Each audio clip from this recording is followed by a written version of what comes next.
రేపే రథసప్తమి. ఈ రథసప్తమి రోజున స్నానం చేసినప్పుడు పఠించవలసిన శ్లోకము మరియు రథసప్తమి రోజు ఏ కలర్ వస్త్రాలు ధరించాలి, సూర్యునికి నైవేద్యంగా ఏం సమర్పించాలి మరియు ఇంకొన్ని వివరాలను తెలుసుకుందాము. ఈసారి రథసప్తమి మనకు ఫిబ్రవరి 16వ తారీఖున వచ్చిందండి. రథసప్తమి రోజున సూర్యభగవానుడి ఆశీస్సులు అందరము తప్పనిసరిగా తీసుకోవాలి. మనము సంక్రాంతి తర్వాత వచ్చే మాఘమాసము శుద్ధ సప్తమి రోజున రథసప్తమి పండుగను అందరము జరుపుకుంటాము. ఈ రోజు నుంచి సూర్యభగవానుడి యొక్క రథము దక్షిణాయనం నుంచి ఉత్తరాయణం దిశగా ప్రయాణిస్తుంది. రథసప్తమి రోజున ఉదయమే నిద్రలేచి పవిత్రమైన స్నానమును ఆచరించి సూర్యునికి అర్ఘ్యం సమర్పించాలి. పూజ చేసేందుకు మనము పసుపు రంగు దుస్తులు కానీ ఎర్రటి దుస్తులు కానీ ధరించడం చాలా మంచిది. బ్రహ్మముహూర్తంలో నిద్రలేచి స్నానము ఆచరించి సూర్యుడికి నీటిని సమర్పించడం వలన సూర్యుని యొక్క ఆశీర్వాదము మనకు లభిస్తుంది. స్నానము ఆచరించే సమయంలో తల మీద 7 జిల్లేడు ఆకులను ధరించి స్నానం చేస్తే మనము 7 జన్మలలో చేసిన పాపాలు పోతాయని నమ్ముతారు. జిల్లేడు ఆకులకి అర్కపత్రమని పేరు. సూర్యుణ్ణి కూడా అర్క అనే పేరు ఉంది. అందుకే సూర్యభగవానునికి జిల్లేడు ఆకులంటే చాలా ఇష్టము.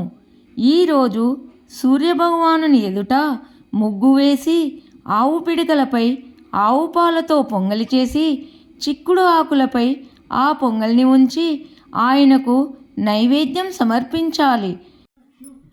ఆవు పిడికలపై ఒక గిన్నెను పెట్టి అందులో కొత్త బియ్యం వేసి ఆవు పాలతో పాయసమును చెరుకుగడతో కలిపి సూర్యభగవానునికి నైవేద్యంగా సమర్పించినచో శరీరంలో ఉండే రోగనిరోధక శక్తి పెరిగి వ్యాధులు తగ్గుతాయని అంటారు.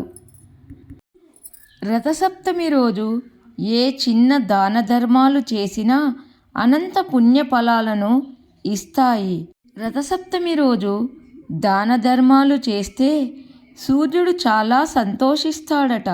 అందువలన నిరుపేద బ్రాహ్మణులకు పప్పు, బెల్లము, గోధుమలు, ఎరుపు లేదా కాషాయం రంగు వస్త్రాలని మరియు బియ్యమును దానం చేయాలని పెద్దలు అంటున్నారు. రథసప్తమి నాడు స్నానం చేసినప్పుడు పఠించవలసిన శ్లోకము: